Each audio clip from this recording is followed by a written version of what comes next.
nausig yung upuan mo, pre. Yawa, doon ka kayo. Oo, kasya ka pa dito, tabi tayo. Dapat kasi doon mabigat para... Hindi, tabi tayo. Kasya na tayo niyan.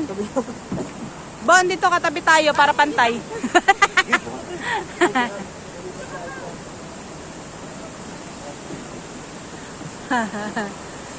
Woohoo! Ala, tabingi.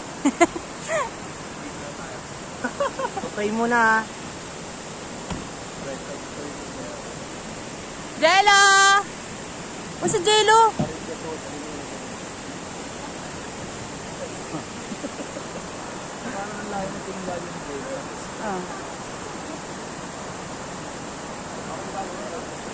Mamaya mag-drip to mamaya ako. Uy! Uy!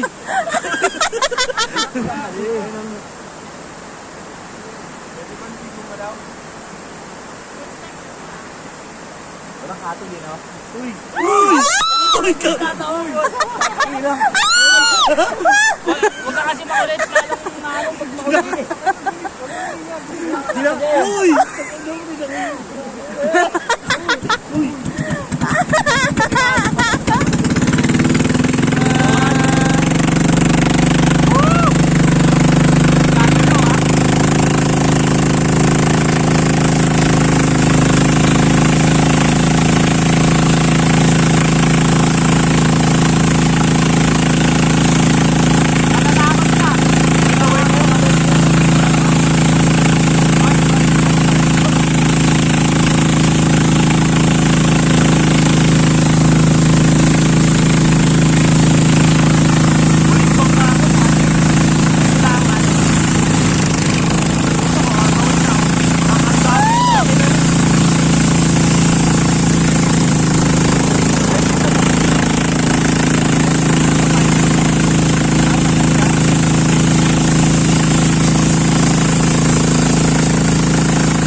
Ugoy. Doon na yung badge, ya? Ay na.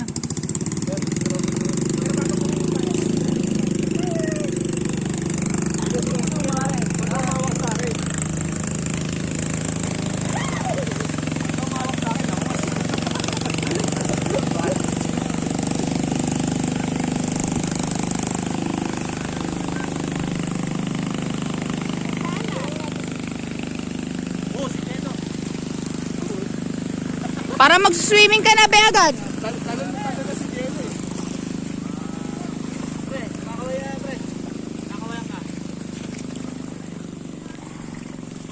Mamaya hindi pa dito din pa tayo maliligo. Magkano? 450? 420? May ano ka, kuya? Sukle? Parang wala. Baka meron dyan. Wala eh.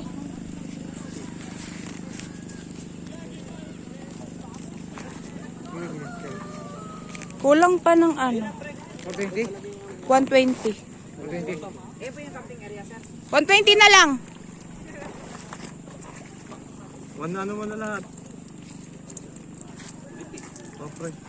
Pre, ako yung suma. 420 na. So ma'am, yung paliguan dyan is may malalalim na spot. Ano? Pero nakaligo na kasi kami dito. Na nakaraang linggo lang na. Na hindi marunong lumangoy. Ano oras tayo? Ma'am, kayo Al- ang magde-decide kung anong oras. Alas 3? Okay, Hindi po, fixed time lang po tayo kasi yun ang isang ahon lang. 4 na lang. Para di rin mainit pag pauwi. Sige po. Kuya. Yes ma'am. Tapos kapag pumunta po kayo rito at wala po ako, babay na ang 400 nyo. Hindi po, may body number po ako sa inyo. Oo nga, yung ano. Ano pangalan mo ya? Ram po. Ram? Kung sakali lang, Huwag ka mag-alala ko, yun nakabidyo ko eh. kung sakali lang na mas maaga kayo, halimbawa alas 3 pa lang, alas 4 usapan natin ano, kung sakali lang alas 3 na maaga kayo umuwi. Mag-aantay kayo ng isang oras. Wala ka cellphone? Ah, wala signal dito eh. Para hindi po kayo mag-antay ma'am, pag may dumaan po na bangka rito, parahin niyo po. Tapos pakita niyo lang body number po.